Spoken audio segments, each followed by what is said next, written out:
بيبدأ الجزء التاني من المسلسل مع جيمي واللي كان بات في المستشفى، وساعتها اتفاجئ لما خرج من الأوضة بتاعته ولقى مكنة تصوير وجنبها صور كتير لعين بشرية. وفي الوقت ده بنشوف الضابط عادل وهو بيحاول يقبض على السفاح، وبينجح في انه يقبض على 3 بنفس مواصفات القاتل. والتاني يوم بيتصل ناجي على زينهم وبيعرفوا اللي حصل، فبيطلب زينهم منه انه يحضر التحقيق وده لان عنده خطة، وبيطلب من جيمي انه يجيب له جهاز رسم مخ عشان يمثل على الجانب ان الجهاز بيظهر صور الاطفال اللي اتقتلوا. وبنعرف ان زينهم بيعمل كده بسبب ان القاتل يقلع عين الاطفال بعد ما بيموتهم، وده لانه مقتنع انهم بيحفظوا صورته. وبيحضر زينهم التحقيق وبيقعد مع المتهمين ال3 وفي 2 منهم بيوافقوا من غير ما يعترضوا ما عدا احسان واللي بيرتبك وبيرفض انهم يحطوا الجهاز على دماغه. وبيتاكد زينهم وناجي ان هو القاتل، وبعدها بيرجع زينهم البيت وبيبقى مبسوط جدا وبيتخيل انه بيتكلم مع والده واللي بيحكي له عن اليوم اللي قابل فيه والدته وقرر يتقدم لها ويتجوزها. وبعدها بيطلب والده منه انه يعمل زيه ويقرر بسرعه وعايز يكمل مع مين، فبيقول له زينهم ان عقله وقلبه مع جميله لكنه خايف يظلم ساره، فبيقول له والده انه كده كده هيظلمها لو فضل معاها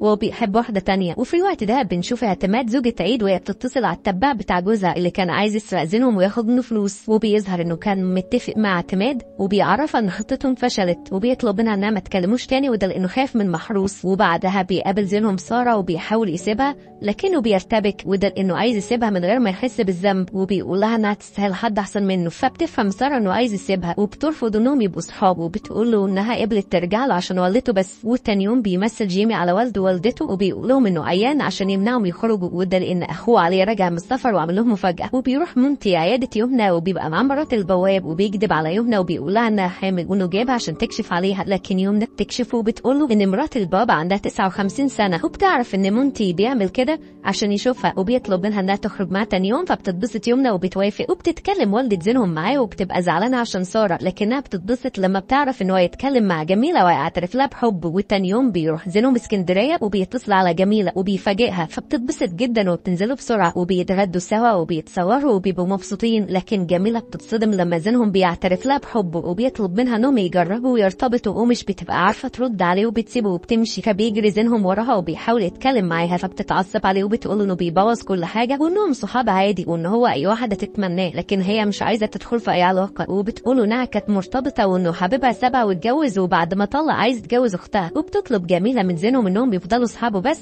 وبتسيبه وبتمشي، فبيحبط جدا وبيقول لوالده ان هو السبب وانه هو اللي خلاه يفتحها. فبيقول لوالده ان هي ما رفضتوش وانه واضح ان عندها مشكله، لكن زينهم مش بيقتنع بكلامه وبيقول انها رفضته بطريقه محترمه عشان ما تحرجوش. وبيتفاجئ زينهم لما اعتماد بتتصل عليه وبتطلب منه يقابلها ضروري. وفي الوقت ده بتكون جميله قاعده مع اهلها وبيحاول والدها انه يقنع اختها انها تبعد عن ادم وبيقولها انه مش مرتاح له، لكن امل اخت جميله بتبقى مصممه انها تكمل معاه وبترتبك لما جميله بتبقى عايزه تخرج وده لانها بتفكر انها تقابل ادم، لكن جميله بتطلب من والدها انه يخرج معاها. وبنشوف توفيقه وهي قاعده في المشرحه وبيظهر عليها انها متضايقه وبتقول لحفني انه ابنها الكبير عليه فلوس وخايفه انه يتحبس زابه، فبيقول لها حفني ان عنده حل وبيعرفها انهم هيعملوا العمليه الكبيره اللي كانوا متفقين عليها. فبتقلق توفيقه وده لانهم محتاجين دكتور يبقى معاهم عشان ما يتقفشوش. وبعدها بيروح زينهم عند اعتماد وبتقوله ان عندها اللي هو بيدور عليه وبتطلب منه فلوس عشان تضمن مستقبل عيالها، فبيقول لها زينهم انه مش هيدخل في الموضوع ده تاني وبيطلب منها انها تروح النيابه وتشهد بليه تعرفه وبيوعدها انه هيساعد ولادها وهياخد باله منهم. فبتحكي له اعتماد عن شغل محروس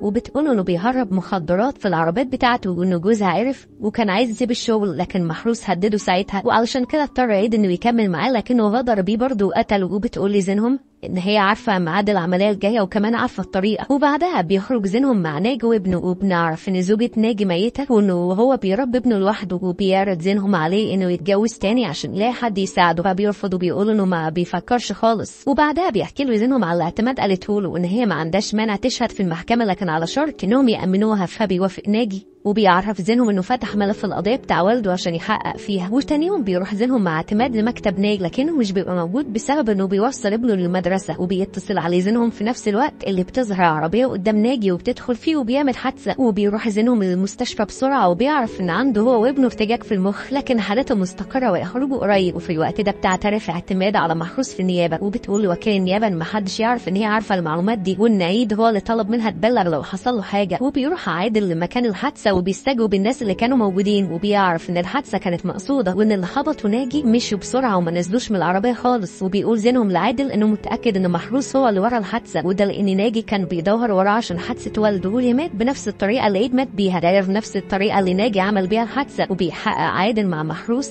واللي بيتهم زينهم انه بيتعرض له وبيحرض الناس عليه، وبيضطر عادل انه يخرج محروس وده لان مفيش اي ادله عليه. وفي الوقت ده بيروح جيمي العياده بتاعت يمنى عشان يبارك لها على الشغل الجديد، لكنه بيتضايق لما بتقوله ان نسبه ارتباطهم قلت وان هي ما بقتش مهتميه. وبيتعصب جيمي وبيقول لها انه مش هيفضل يستحمل طريقتها دي كتير وانه زهق. وبعدها بيستغرب لما بيعرف ان في راجل في العياده، وبتكذب يمنى عليه وبتقوله ان في رجاله بيروحوا العياده بدل زوجاتهم. وبيظهر ان يمنى مستنيه مونتي واللي بيشوفه جيمي وبيتفاجئ لما مش بيلاقي الدبله في ايده. وبعدها بيفوق ناجي وبيقول زينهم انه مش محروس هو اللي ورا الحادثه، وده لانه كان بيدور ورا الثلاثه اللي كانوا متهمين في قضيه والده، وانه خلاص كان هيوصل لواحد فيهم لكنه كان اسرع منه ودبر له الحادثه. وبيقف جيمي قدام عياده يمنى وبيشوفها وهي بتركب الموتوسيكل مع مونتي. والتاني يوم بتقابل امل ادم واللي بيظهر انه مش عايز يكمل معاها بعد اللي طلع عمله، وبيتحجج بوالدته وبيقول لها انها مصدومه من يومها وانه مش هيقدر يتقدم لها حاليا غير لما والدته تهدى. وفي الوقت ده بتتكلم والده زينهم مع اخوها وبتطلب منه يجهز لها شقه في العماره بتاعتها عشان تجوز ابنها فيها. وبيتعصب رفاعي لما بيشوف يمنى وهي راجعه البيت مع مونتي وبيزعلها وبيقول لها انها مش عايشه في بيت ما فيهوش راجل، فبتحذره يمنى من انه يعلي صوته عليها. وبنشوف جميله وهي بتقدم على شغل في شركه جديده وبينبهر المدير بذكائها وبيوافق انها تشتغل معاه بسرعه. وبنعرف ان حفني ناوي يسرق اعضاء الجثث من مشروعها، وبتقوله توفيقه انهم مش هيقدروا يعملوها من غير زينهم او جيمي، وبتبقى قلقانه من اللي ممكن يحصل لو حد عرف، خصوصا ان حفني عايز يجيب دكتور من بره لمشروعها وبيقنعها انها تاخد 100,000 جنيه، وبيقول لها انه مش هيحصل لهم حاجه زي كل مره. وفي الوقت ده بيكون جيمي قاعد مع زينهم واللي بيرتبك لما جيمي بيساله عن اللي هيعمله لو كان معجب بواحده وصدته. وبيفكر زينهم ان جيمي عرف اللي حصل بينه وبين جميله، لكنه بيطمن لما بيعرف انه بيتكلم عن نفسه. وبيتضايق كمان والد جيمي لما علي ابنه يطلب منه انه يبيع الارض بتاعته بحاجه ان عنده مشروع في ايطاليا ومحتاج مساعدته، لكن الحقيقه ان علي ديون كتير وعايز يسددها وبيرفض كمال وبيطلب منه يستناه يموت وبعدها يورثه. وبتتخانق والدة يمنى معاها وده لانها عرفت من رفاعة انها ماشيه مع مونتي، وبتتضايق والدتها وده لانها عايزاها تتجوز جيمي باي طريقه. وفي الوقت ده بيروح رفاعة المشرحه عشان يقابل جيمي وبيفتحوا في موضوع يمنى وبيقول له انه عايزه يقرب منها اكتر وده لانه مش عايزه تقرب من مونتي. وبيتفاجئ رفاعي لما بيشوف رنا وهي بتتكلم مع جيمي ومش بيصدق انها معجبه بيه. وفي الوقت ده بيوصل زينهم للمشرحه وبتقول له توفيق ان في واحد بلطجي اخوه ميت ومش عايز حد يقرب له، فبيحاول جيمي انه يتكلم معاه لكنه بيدخله الاوضه بسرعه وبيقفل عليه وبيرفع عليه المشرط وبيهدده انه هيقتله لو شرح اخوه. وبنعرف ان البلطجي اسمه زنجر وبيحاول زينهم يهديه وبيقول انه هيكشف على اخوه بس مش هيشرحه، وبيقول انه مش هيقدر يطلع اذن الدفن غير لما يعرف سبب موته. وبيتصل جيمي على الشرطه وبيقول له عادل انه متاكد ان زينهم بيتصرف بحكمه وانهم هيدوا له مهله، وده لانه خايف ان زنجر يعمل حاجه بزينهم. واللي في الوقت ده بينجح في انه يقنع زنجر بانه يكشف على اخوه وبينادي جيمي عليه وبيساله ان كان كويس وبيقول انه عايز يدخل، بيرفض زنجر ومش بيصدق ان في دكتور اسمه جيمي اساسا وبيفكر انهم بيعملوا عليه تمثيليه عشان يقبضوا عليه. وبتروح جميله عند والده زينهم عشان تتكلم معاها في اللي حصل بينهم وبتقول انه عرض عليها انهم يرتبطوا لكنها خافت وحست انها مش مستعده، فبتحاول ناديه والده زينهم انها تقنعها بيه وبتقول لها انها مش هتلاقي عريس زيه وان دمه خفيف جدا. فبتقول لها جميله ان هي بتحب تتكلم معاه لكن المشكله فيها هي، وبتحكي لها حكايتها مع ادم. بتقول لها ناديه ان ما فيش راجل يستاهل ان هي تتعقد عشانه وانه مش كل الناس زي بعضها. فبتقولها جميله ان ده كله غصب عنها وان هي مش عايزه تخسر زينهم حتى لو كصديق. فبتقولها ناديه ان هي كمان مش عايزه تخسرها وده لانها حبتها جدا. وفي الوقت ده بيزعق زينهم لزنجر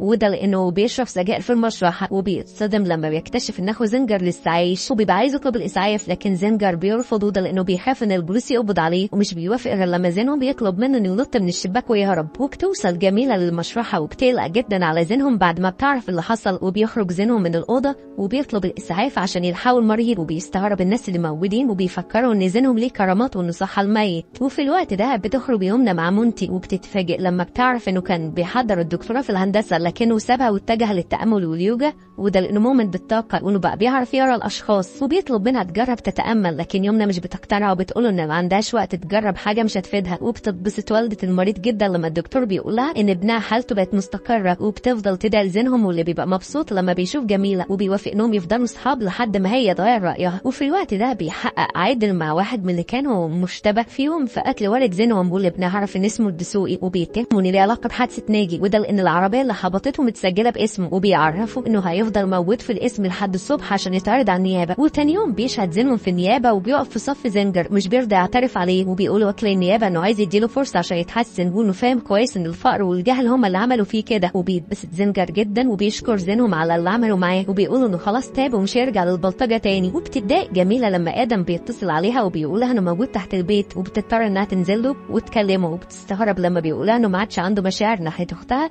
وانه عايز يرجع لها هي، وده لانه بيفكر فيها باله كتير وانه حاسس انه غبي عشان سابها. فبتزعله جميلة وبتقوله انه مش طبيعي وعايز يتعالج، وانه عايز يخون اختها معاها، وبتقوله انها تنقذ اختها منه ومش هتخليها الضحية ليه زيها. وبعدها بتشتمه وبتسيبه وبتمشي. وفي الوقت ده بنشوف راجلين وهما اللي بيعطلوا العربية بتاعت زينهم، وبيظهر انهم بيدبروا له حادثة. وتاني يوم بيتفاجئ زينهم لما بيلاقي ناس واقفين قدام المشرحة عايزين ياخدوا بركاته عشان يشفي عيالهم، وده لانهم مقتنعين انه شيخ وان ليه كرامات. فبيزعلهم زينهم وبيقولهم انه مش شيخ وانه ما صحاش حد من الموت. وبيضطر زينهم انه يخرج من الباب التاني وبيرجع البيت من غير عربيته. وبتتصل امل على جميلة وبتزعق لها وبتطلب منها تبعد عن ادم، واللي بيظهر انه كذب عليها وفهمها ان جميلة اللي كلمته. وبتحاول اختها انها تقولها الحقيقة وبتقولها انه بيكذب عليها، لكن امل مش بتصدقها وبتقولها ان هي مش عايزة تصدق انه خلاص سابها وان هي مش عايزة تشوفها تاني. فبتنهار جميلة وبتقفل التليفون. وبنشوف حفني وبيحط زهرة غسيل على مية وبيعبيها في ازايز عشان يبيعها للناس، وبيفهمهم منها بركات زينهم، وبتحذره توفيق من اللي بيعمله لكنه مش بيسمع كلامها. وفي الوقت ده بيسمعهم شيخ حسني وبيهدد حفني انه هيعرف زينهم باللي هو بيعمله، وده لانه طماع وجشع. وبيتصل جيمي على رنا وبيتبسط لما بتعزمه على حفلة بتاعت صحابها، وبعدها بيتصل على رفاعي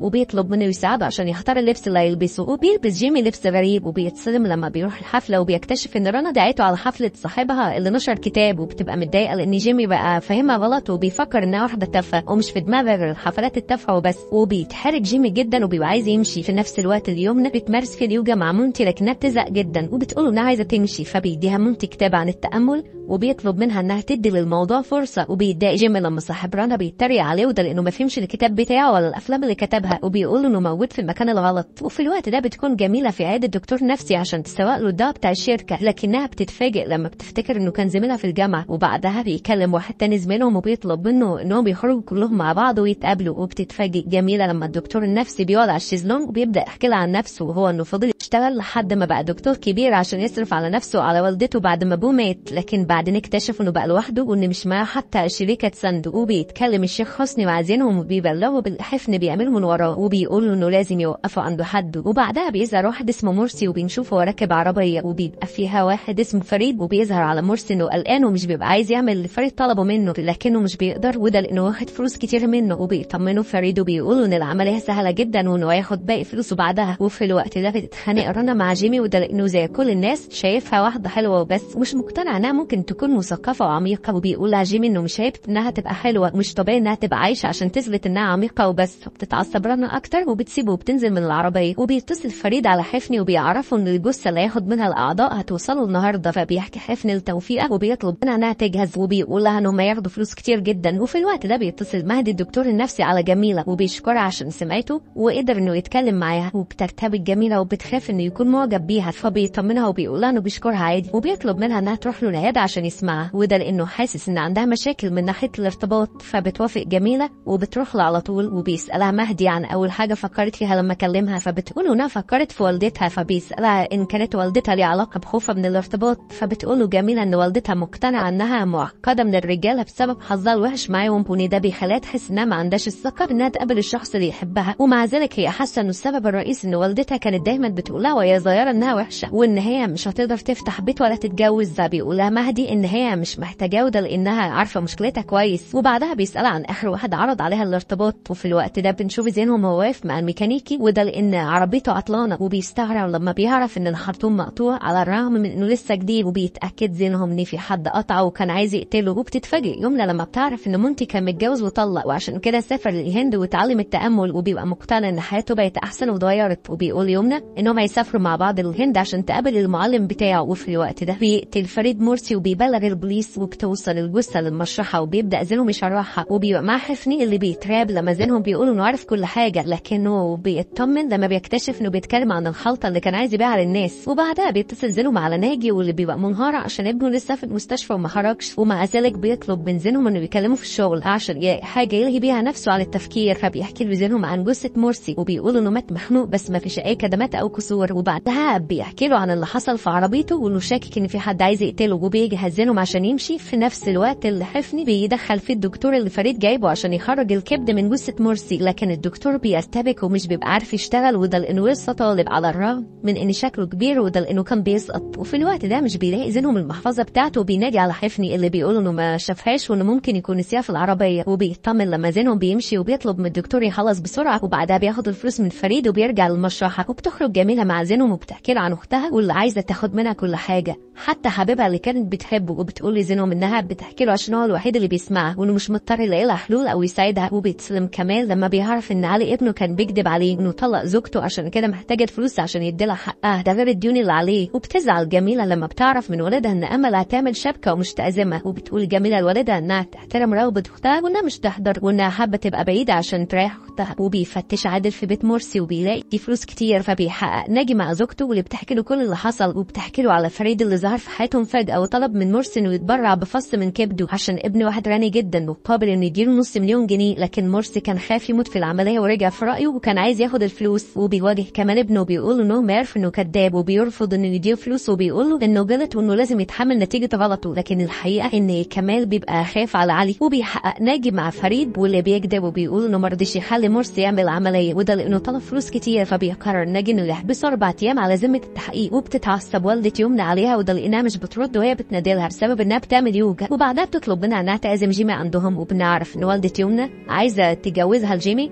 عشان ترجع ورثها من اخوها على الرغم من انها خدت حقها، لكنها بتبقى شايفه ان هي ليها حق تاني في فلوس كمال. وبتهدد يمنى انها مش هتسامحها اليوم القيامه لو هي ما اتجوزتش جيمي. وبتتصل جميله على مهدي وبتكلموا عن زينهم، فبيقنعها انها تبدا تاخد خطوه وتجرب. وبعدها بيقول لها ان هو هيقابل زينهم عشان يعرف شخصيته ويتاكد ان كان كويس ولا مريض نفسي زي كل اللي هي عرفتهم. وفي الوقت ده بنعرف انه محروس هو اللي بعت رجالته عشان يقطعوا الخرطوم بتاع عربيه زينهم، واللي بنشوفه قاعد مع جميله وبتمثل قدامه انها اتفاجئت لما شافت مهدي واللي بيقعد معاهم وبتعرفوا على زينهم. وبيطلب مهدي منه انه يهدى ويبدا يحكي له. وبيتفاجئ زينهم لما بيلاقي مهدي فاهم كل اللي جواه، وبعدها بيستأذن منه وبيقول انه لازم يقابله تاني في العياده بتاعته. وبعدها بيسأل زينهم جميله ان كانت جايبه له دكتور نفسي عشان يتكلم معاه، لكنه بيتبسط لما بتمدح فيه وبتقول له انها بتحب طموحه وانه محدد اهدافه وعارف هو عايز ايه. وبعدها بيقابل زينهم ناجي اللي بيحكي له عن فريد، فبيقول له زينهم انه متاكد ان الجثه كانت سليمه وانه ما كانش في حاجه ناقصه منها، وان في احتمال ان الكبد اتسرق بعد ما شرح الجثه، وان الحل انهم يخرجوها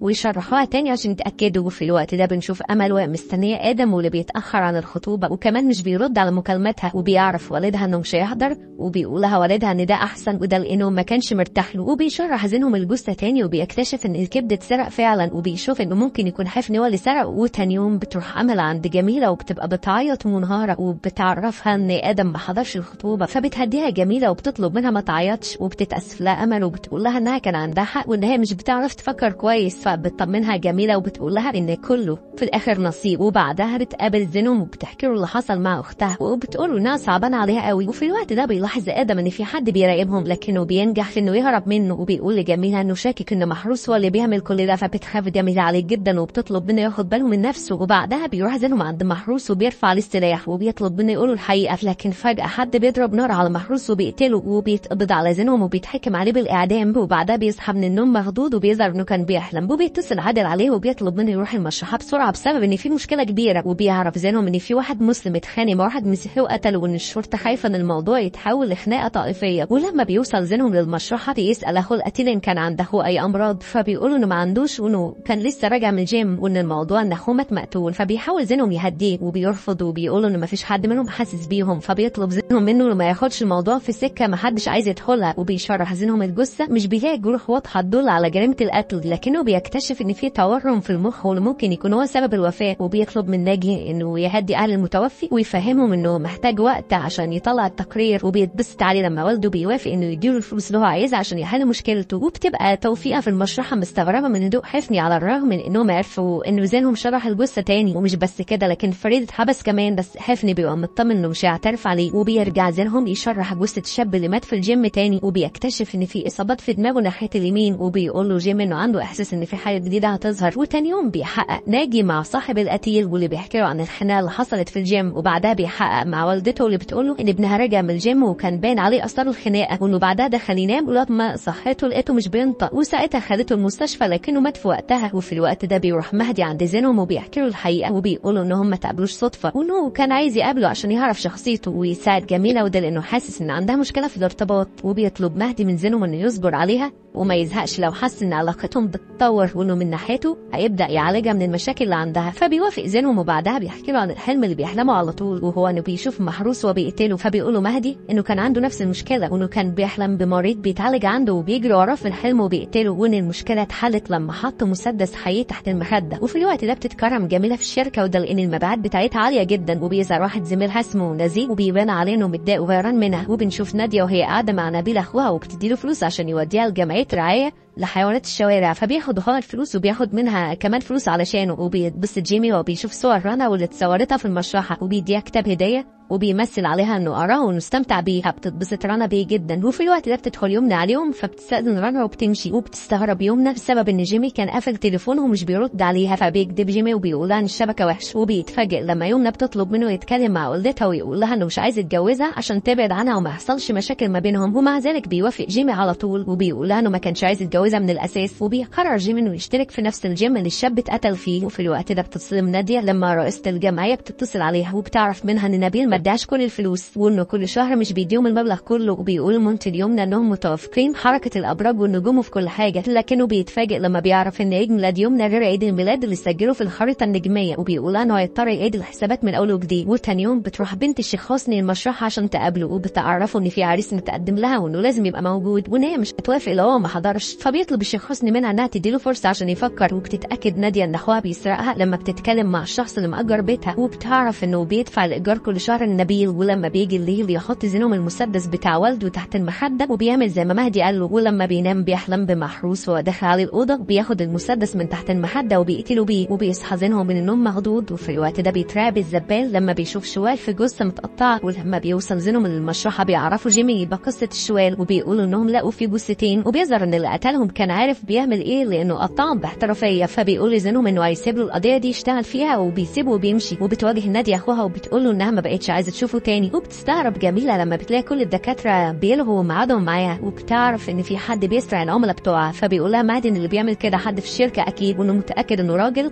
وده لانها ريحه رجاله. وبيقول لها انه هيساعدها ويعرف مين اللي بيعمل كده. وبيوصل دكتور المعمل وبيوري زينهم التقرير وبيقول له ان الاشلال موجوده ل3 بني ادمين، اب وام وابنهم. وبيتبسط جيمي جدا لما زينهم بيقولوا ان هو اللي هيودي التقرير لناج. وبتدخل توفيق على حفني وبتلاقيه قاعد لوحده وزعلان، وبتعرف من ان ابن عمه سرق وخد 100,000 جنيه اللي كان هيبني بيهم الدور الرابع وهرب. فبتهدي توفيق وبتقول ان مفيش حد بياخد حاجه من الدنيا، وان الحقيقه انه غلطان، وده لانه مش بيطلع حاجه للناس الغلبانه بعد كل عمليه. وفي الوقت ده بيقابل زينهم جميله واللي بتضحك لما بيحكي لها اللي حصل في الحلم بعد ما سمع كلام مهدي وحط المسدس تحت المخده. وبتطلب جميله منه انه يحاول يفصل عن قضيه والده. وفي الوقت ده بيتصل مهدي عليها وبيعرفها ان نزيه هو اللي بيسرق العملاء، وبيحقق عادل وبيعرف ان كان في بلاغ اختفاء من زوجة عن زوجته وابنه، وفي بلاغ تاني من سكرتيرة عن الدكتور اللي بتشتغل عنده، وان البلاغين كانوا في نفس الوقت تقريبا. وبيزور مهدي زينهم عشان يقول له على موضوع نزيه، وبيطلب منه يتصرف ويساعد جميلة في المشكلة دي عشان تطمن له وتقرب له، وده لانه عارف كويس انها معتمدة على نفسها، وان دي حيلة دفاعية بسبب انها شايفة ان مفيش حد بيساعدها من وهي صغيرة، وان هي دي فرصة عشان يثبت لها العكس. وتاني يوم بتتكلم جميلة مع نزيه وبتهدده انها تقول للمدير على اللي هو بيعمله، فبيخاف جدا وبيتأسف لها وبيترجاها انها ما تقولش لحد، وده لانه هيترفض وعنده ولاده محتاج يصرف عليهم. فبتسيبه جميله وبتمشي. ولما بيجي اللي بيقابل محروس حبيبته اللي بيظهر انها تبقى مرات الصبي بتاعه، واللي في نفس الوقت بيراقبهم هم في العربيه. وبتتصدم يومنا لما مونتي بيبعت لها رساله وبيقول لها انهم مش هيقدروا يكملوا بسبب ان الابراج بتاعتهم ما توافقتش وان الارتباط بتاعهم محكوم عليه بالفشل. وبتحاول يومنا انها تتصل عليه لكنه مش بيرد، وبعدها بتحاول انها تتصل على جيمي لكنه برضه مش بيرد عليها بسبب انه مع رنا. واللي بتساله عن احساسه لما بيبقى معاها فبيقول لها انه بيبقى مبسوط جدا. وبتبعت يومنا رساله لجيمي وبتطلب منه انه ما يقولش حاجه لوالدتها، وده لانها خايفه ان يحصل مشكله في العيله. وبتعتذر له وبتقول له انها متلخبطه الفتره دي. وبيمشي الصبي بتاع محروس وراه لحد ما بيوصل لبيته، وبيبقى معاه زوجته، فبيقرر ينتقم منه وبيبلغ عن المخدرات الموجودة في المخزن وبيفتش عدد المخزن وبيلاقي فيه مخدرات فعلا، فبيقبض على العمال الموجودين عشان يحققوا معاهم وبيتصل ناجي على زينهم وبيعرفوا انه محروس اتقبض عليه، فبيطلب زينهم منه انه يحضر التحقيق وبيترجى انه يسيبه 5 دقايق بس. وبيتفاجئ جيمي لما بيعرف ان الشيخ حسني هيقابل ولاده اخيرا وبيطلب منه اجازة عشان يحضر شبكة بنته. وبعدها بيرجع جيمي البيت وبيلاقي عمته قاعدة مع والده ووالدته، فبيقرر انه يتكلم معاهم وبيقول لهم ان هو ويمنى مش هينفعوا لبعض، فبتتضايق عمته منه ومن اخوها وبتمشي وبتفضل تعبانة لحد ما بتروح البيت، وبتتضايق اكتر لما بتعرف من يمنى ان هي اللي كلمت جيمي وطلبت منه يقولها كده، لكن يمنى بتعيط وبتقول لها انها كانت معجبة بواحد لكنه سابها، فبتهديها والدتها وبتقول لها ان ما عندهاش خبرة، فبتقول لها يمنى انها المفروض تخرج الورث من موضوع الجواز، بتطلب منها انها تواجه خالها وتطلب منه حقها، فبتقول لها والدتها انها عندها حق. وبيحضر زينهم التحقيق وبيتكلم مع محروس وبيطلب منه يقول الحقيقة، وفي الوقت ده بيظهر خال والده وبيحاول انه يمنعه، لكن زينهم بيوصلوا انه يعرف وبيتصدم لما محروس بيقول انه عاصم هو اللي ورا قتل والده وده انه غدر بيه وخد رشوة منه وبعدها حكم على ابنه بالمؤبد. وبيتبسط الشيخ حسني لما جيمي جاب له بدلة هدية عشان خطوبة بنته وبيطمنه وبيقول له انه هيتبسط مع عياله جدا، فبيتأثر الشيخ حسني وبيحضنه وبيجدد نبيل على اخته وبيفهمها ان عنده سرطان في الدم وعشان كده كان بياخد الفلوس منها. بتزعل نادية وبتسامحه على طول وبتطلب منه يقعد معاه في البيت، وبنشوف زينهم وهو بيراقب عاصم واللي بيحس ان في حد ماشي وراه وبيوقف العربية وبيسأل زينهم ان كان في حاجة، فبيكذب عليه وبيقول انه كان تاهي وكان عايز يعرف الطريق. وفي الوقت ده بيعرف عادل ان زينهم بيراقب عاصم، فبيتصل على ناجي وبيعرفه. وتاني يوم بيروح جيمي المشرحة وبتجيله فكرة، بيتصل على ناجي وبيقوله انه عايز يروح عيادة الدكتور اللي اختفى، وده لانه عارف ان نسب نجاح عمليات التلقيح في عيادته كانت عالية جدا. وفي الوقت ده بيخلي نزيه الامن يفتشوا المكتب عشان يلاقي فلوسه اللي ضاعت، وبتتصدم جميلة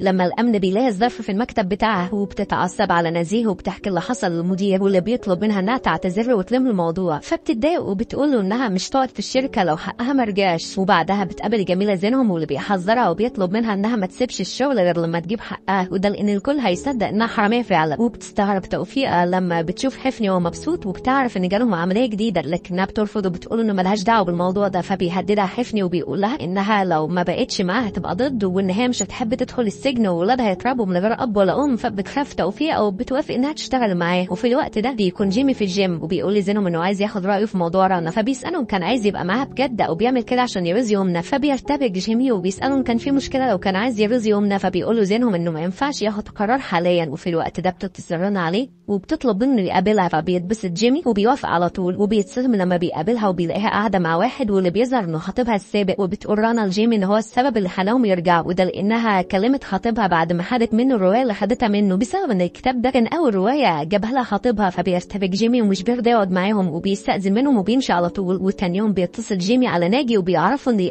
قتل الدكتور فعلا، وده لانه يبقى ولد الطفل اللي اتقتل بيولوجيا، ومع ذلك الزوجه ما حنتش زوجها، وده لان جيمي اكتشف ان الحيوانات المنويه اللي موجوده في العياده كلها للدكتور، وان ده معناه انه كان بيحقن المرضى بتوعه بالسائل بتاعه، وانه بيعمل كده عشان يبقى دكتور ناجح وما عندوش ولا عمليه فاشله. وفي الوقت ده بيقابل زينهم نزيه وبيقولوا ان جميله ليها ظهر وبيهددوا انه هيفضحوا بسبب شغله الشمال في الادويه، ده غير انه مطلق زوجته وعايش معاها في الحرام عشان يقبض معاش والدها. وبيطلب زينهم منه انه يعتذر لجميله وقدام الشركه كلها. وبيحقق ناجي مع زوج الست اللي اتقتلت واللي بيظهر ان هو اللي قتلها وقتل ابنهم والدكتور، وبيتصدم الزوج لما بيعرف ان زوجته شريفه، وبيعترف الزوج بكل حاجه وبيقول انه راح للدكتور مع زوجته عشان يخلف، وساعتها قال له ان التحاليل بتاعته كويسه جدا. وبيقول الزوج انه ما كانش مصدق نفسه لما عرف ان مراته حامل، وفضل جنبها لحد ما ولدت، وبعدها سافر لحد ما في يوم اتكلم مع دكتور عن المعجزه اللي حصلت له وخلاه يشوف التحاليل، وساعتها اتصدم لما عرف انه مستحيل يخلف، وكشف عند كذا دكتور واللي اكدوا له نفس الكلام، وعشان كده شك في مراته وما صدقهاش لما حلفت له انها عمرها ما خانته، وعلشان كده قتلها وخان ابنهم، وبعدها قتل الدكتور وقطعهم وفرقهم في اماكن بعيده عن بعض. وبيعيط الزوج وبيحس بالذنب، وبيقرر زينهم انه يروح لعاصم ويواجهه بالحقيقه، بيهزقه بسبب انه مطلع على ابوه انه خد رشوه منه، فبيقول له عاصم ان والده ما كانش فاضي ساعتها، وده لانه كان بيجري على المستشفيات وبيفكر ازاي هيدفع فلوس العمليه بتاعته، فبيرتبك زينهم وبيمشي. وفي الوقت ده بيقابل كمان اخته اللي بتطلب منه حقها من ورث ابوها، وبتقوله انها مش مسامحه في نصيبها، فبيقولها كمان انها بصله في نصيبه اللي تعب وشقي فيه، فبتتعصب اخته عليه لكنه بيسيبها وبيمشي ومش بيرضى يكمل كلامه. وبعدها بيرجع زينهم للبيت وبيسال والدته عن السنه اللي عمل فيها العمليه، وبيتصدم لما بيكتشف انها نفس سنه قضيه عاصم. وتاني يوم بيحقق ناجي مهاودة لانه بيعطل شغله وبيراقب عاصم، وبيحقق في قضيه والده من وراه، وبيقول انه هيكمل التحقيق بشكل رسمي وبعيد عن اي جانب صداقه او اخوه. وبعدها بيطلب ناجي من زينهم انه يمضي على تعهد بعد ما التعرض لعاصم والا هيتعرض للمساءله القانونيه، فبيمضي زينهم على الورقه وبيقول انه كل حاجه حاجة هتبقى رسمي بعد كده. وفي الوقت ده بيكون جيمي وجميلة واقفين بره ومستنيينه، وبعدها بيتكلموا مع زينهم وبيحاولوا انهم يقنعوه انه يبطل يدور في حادثة والده، وده لانه هيتحبس وهيلبس قضية لنفسه، لكنهم بيسكتوا. ولما زينهم بيقول لهم انه مش عايز يصدق ان والده مرتشي، وبتقول له جميلة انها هتساعده وبتسأله عن خطته. ولما بيرجع زينهم للبيت بيلاقي والدته مستنياه وبتبقى قلقانة، وده لانها عرفت انه اتقبض عليه، فبيطمنها وبيدخل اوضته. وتاني يوم بيجهز زينهم وبيروح المحكمة عشان يشهد في قضية الشاب اللي مات في الجيم، وبتتصل جميلة عليه وبتقول انها كان نفسها تبقى معاه، فبيقولها انه ما ينفعش وده لان الجلسة سرية. وفي الوقت ده بيتفاجئ جيمي لما والده بيزوره في المشرحة، وبيقول انه عايز يتكلم معاه في حاجة مهمة، وانه عايز يوصيها على وصيته وانه لازم ينفذها بعد ما يموت. وبعدها بيحكي له عن مشكلته مع اخته، وبيقولوا ان ليها حق في المصنع، وده لانه عمل كل حاجة فيه بفلوس والدهم، وبيخاف كمان من انه يديها حقها وهو عايش، وساعتها يدخل في مشاكل مع زوجته. فبيقول له جيمي انه حسبها غلط، وده لان ممكن عمته تموت قبله، وساعتها يندم وان دي مواقف ما ينفعش يمسك فيها العصايه من النص. وبيحضر زينهم الجلسه وبيشرح للقاضي اللي حصل للمجني عليه، وبيقول انه حصل له اهتزازات عنيفه للمخ وهي اللي ادت للوفاه. وبيطلب زينهم من القاضي انه يشوف الفيديو بتاع الخناقه، وبينجح في انه يكتشف القاتل الحقيقي واللي بيظهر في الفيديو اثناء الخناقه،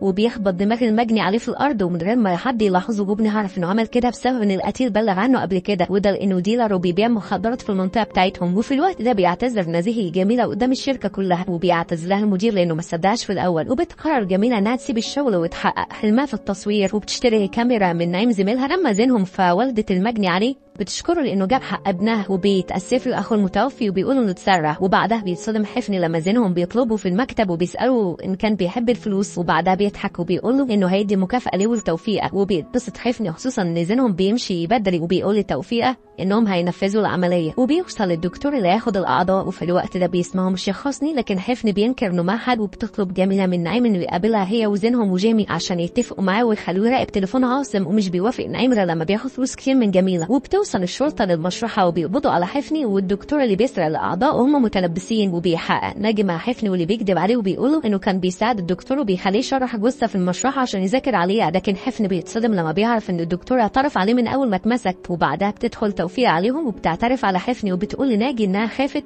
وحاولت تخليه يرجع للي في دماغه لكنه ما سمعش كلامها. وبنرجع للماضي وبنشوف توفيق وهي بتحكي لزينهم على كل حاجه، وان هو اللي طلب منها انها تعترف على حفني وتبقى شاهد عليه. فبتقول توفيق على ميعاد العمليه. وبنرجع للحاضر وبنشوف حفني ومنهار وبيسال عن السبب اللي خلاها تعمل كده، وبيتعصب وبيعترف لناجي بكل حاجه. فبيقولوا انهم خلاص خدوا اعترافهم وتوفيق هتعتبر شهاده. وفي الوقت ده بيروح زينهم المشرحه وبتضحك جميله عليه بسبب انه لابس بدله والده، وده لان والدته غسلت هدومه كلها. وبيقولوا نعيم انه حاول يراقب تليفون عاصم لكنه ما عرفش، ومع ذلك هو قدر يراقب تليفون دسوقي واللي بيبقى من ضمن المتهمين اللي والد زينهم حكم عليهم. وبيجي لزينهم فكره وبيقولوا ان جيمي هيروح معرض العربيات بتاع عاصم وهيمثل انه بيشتري عربيه وهيخرج بيها عشان يجربها، وبعدها يقف نص الطريق بحاجه ان في مشاكل فيها، وساعتها يفتح الشنطه عشان زينهم يستحبى فيها. وبنعرف ان زينهم بيعمل كده عشان يدخل المكتب بتاع عاصم ويفتش فيه ويلاقي اي خط يمشي وراه. وبينجح زينهم في انه يدخل المكتب وبيحاول انه يفتح الخزنه، لكن عاصم بيدخل عليه وبيساله كان عايز حاجه. فبيقولوا زينهم ان والده ما كانش مرتشي، فبيتفق عاصم معاه وبيقول ان والده ما خدش منه حاجه فعلا، وانه ساب محروس يلعب بدماغه. وبعدها بيخطفوا رجاله عاصم زينهم وبيحطوه في المخزن، وبتقلق جميله جدا وده انه ما بيردش عليها. وبعدها بيروح منتج يومنا وبيعرفها ان المعلم بتاعه اتقبض عليه بسبب انه نصاب، وبيطلب منها انهم يرجعوا لبعض. فبترفض وبتقول ان المشكله فيه هو، وانه عايز حد يقرر له حياته ويقول له يعمل ايه وما يعملش ايه، وان هي قعدت مع نفسها وفكرت وما لقتش سبب لاعجابها بيه. وبعدها بتسيبه وبتمشي. وفي الوقت ده بيقابل نعيم جيمي وجميله وبيسمعهم التسجيل بتاع الدسوقي، هو بيعترف فيه ان عاصم هو اللي حاول يقتل ناجي وابنه، وان اتنين من رجالته هم اللي حبطوهم. وبيعرفوا ان الدسوقي مع فلاشه في الخزنه بتاعته وبيبقى عليها الفيديو اللي بيثبت كلامه. فبيقرر جيمي انه يطلب من رفيع انه يساعده عشان يلاقي حد يفتح الخزنه بتاعه الدسوقي ويسرق الفلاشه. وبيقول عاصم لزينهم انه هيفضل موجود عنده لحد ما يعرف هو يعمل ايه معاه. فبيطلب زينهم منه انه يبلغ عنه ويخلص ادم مالوش علاقه بقضيه والده. بيرفض عاصم وبيقول انه بيحب يحل مشاكله بنفسه. وبعدها بنشوفه وبيقابل نبيل وبيحكي له على اللي زينهم عمله، وبيطلب منه انه يعقله. فبيخاف نبيل عليه، وبعدها بيسالهم كان ينفع حد غيره يعقله، وده لان زينهم ما يعرفش حاجه عن علاقتهم ببعض. فبيقول له عاصم ان عنده مصالح وانه مش عايزه تتعطل. وبيتفاجئ جيمي لما الحرامي اللي رفاعي عرفوا عليه نجح في انه يسرق الفلاشه وفي وقت قياسي. وبيتصل جيمي على عاصم وبيهدده بالفلاشه اللي معاه، وبيقول انه محتاج يشوف زينهم الاول. لكن رجاله عاصم بيخطفوه وجميله وبيحبسوهم مع زينهم. واللي عاصم بيقابله في مكتبه وبيقولوا انه جاب له واحد عشان يتفاهم معاه. وبيتصدم زينهم لما عاصم بيوري الفيديو بتاع حلوة وبيتكلم معاه وبيعرف ان ليه علاقة بقتل والده. وبعدها بيخرج عاصم ورجالته عشان يبيع الآثار اللي بيتاجر فيها، لكن الشرطة بتظهر فجأة وبتقبض عليه وعلى رجالته. وبيجي لزينهم فكرة وبيقول لهم ان مفيش رجالة كتير بره، وده لانه كلهم مع عاصم. وبيطلب جيمي من جميلة انها تفك ايده وبعدها بيفكهم كلهم. وفي الوقت ده بيدخل رجالة عاصم عليهم، فبيقول لهم جيمي انه معاه فيديو ليهم وما بيخبطوا عربية ناجي. وفجأة بتوصل الشرطة وبيقبض عادل على رجالة عاصم وبينقذ زينهم وجميلة وجيمي. وبيحقق ناجي مع عاصم وبيقولوا انه متهم في 3 قضايا، وبيقولوا انه مفيش مخرج في ولا قضية منهم. وبيرجع زينهم للبيت وبيواجه حاله بالحقيقة، وبيقول انه هو اللي كان وسيط بين والده وبين عاصم. بيعترف نبيل وبيحكي له اللي حصل، وبيقولوا انه كان عايز يساعدهم وده انك ما كانش معاه فلوس العملية، وانه عرض الفلوس على والد زينهم فعلا لكنه رفض وطرده من المكتب. وساعتها قرر نبيل ياخد الفلوس ليه لكنه ما قدرش ورجعها لعاصم وما رضيش يقول انه عرضها على جوز اخته. وقال لعاصم انه خاف انه جوز اخته يلبسهم قضية رشوة، وعشان كده عاصم خاف هو كمان وما عملش حاجة. وبيتسلم زينهم لما بيعرف ان ما فيش حد مسؤول عن موت والده وانه مات قضاء وقدر. وبعد كده بنشوف جيمي وهو محتار ومش بيبقى عارف يحقق حلمه ويسافر ولا يفضل في المشرحة، وده لانه بقى بيحب الشغل فيها. فبتطلب والدته انه يعمل اللي هو عايزه وما يمسكش العصاية من النص. وبتتفاجئ جميلة لما بتعرف ان زينهم اجر لها استوديو تصوير لمدة 6 شهور، وبيتبسط جدا لما جميلة بتوافق انهم يرتبطوا. وبعدها بيقابلوا مهدي واللي بيبقى فرحان جدا لان علاجه جاب نتيجة معاهم. وبيعملوا وجيمي وجميلة مفاجأة وبيحلوه يقابل البنت اللي كان بيحبها في الجامعة. وبيقرر كمال ان يدي حق اخته في المصنع وبيطلب منها تمضي على عقد الشراكة. وبيتفاجئ زينهم لما بيشوف سارة وبتبقى مع خطيبها وبتقوله ان ربنا رزقها بيه عشان يعوضها على المعاناة اللي عاشتها معاه. وبعدها تسأله عن جميلة وبتقوله انها عايزة تفرح بيهم قريب. وبتتكلم جميلة مع زينهم وبتقوله انها حاسة انه متغير بعد ما عرف تفاصيل موت والده. فبيقول لها زينهم ان صعب عليه انه يصدق انه كان بيجري ورا وهم طول السنين اللي فاتت، وبيبقى عايز يدور في القضايا التانية اللي كان والده ماسكها. فبتقوله انه محتاج يصدق انه خلاص ما فيش حاجة يدور فيها، وبتقنعه انه يتخلص من الحاجة اللي مخليه عايش في الوهم. ما بيسمع زينهم كلامها وبيقرر يبيع العربية بتاعت والده لطفي المحامي. وبيتعصب زينهم من وافي المساعد بتاعه وده لانه بيفضل يفتش في العربية وبيقولوا انه شاف انها قديمة، لكن لطفي بيقرر يشتريها. وبعدها بيشوف زينهم والده وبيقولوا انه هيوحشه، فبيقولوا انه يفضل معاه على طول. وبيسافر زينهم ووالدته لاسكندرية عشان يطلبوا ايد جميلة من اهلها، وبيبقوا مبسوطين هم بيقروا الفاتحة. وبيتفاجئ جيمي لما بيعرف ان يومنا ناوية تسافر لبريطانيا بعد ما هو يسافر. وبعدها بيقابل زينهم وبيعرف انه خلاص قدم استقالته وهيسافر اخر الشهر، لكن جيمي بيبقى حزين وده لانه بقى بيحب التخصص. وبيقول لزينهم انه اتعلم منه حاجات كتير قوي وان هي هتفيده في تخصص القلب. فبيقول له زينهم انه هيفتقده. وبعدها بيوصل ناجي للمشرحة وبيبقى معاه جثة وبيقول له ان الموضوع معقد وغريب وانه مش هينفع يستنى. فبيقول لزينهم انه هيبص على الجثة على ما يشرب قهوته وبعدها بيسيبه وبيدخل صالة التشريح وبيخلص المسلسل.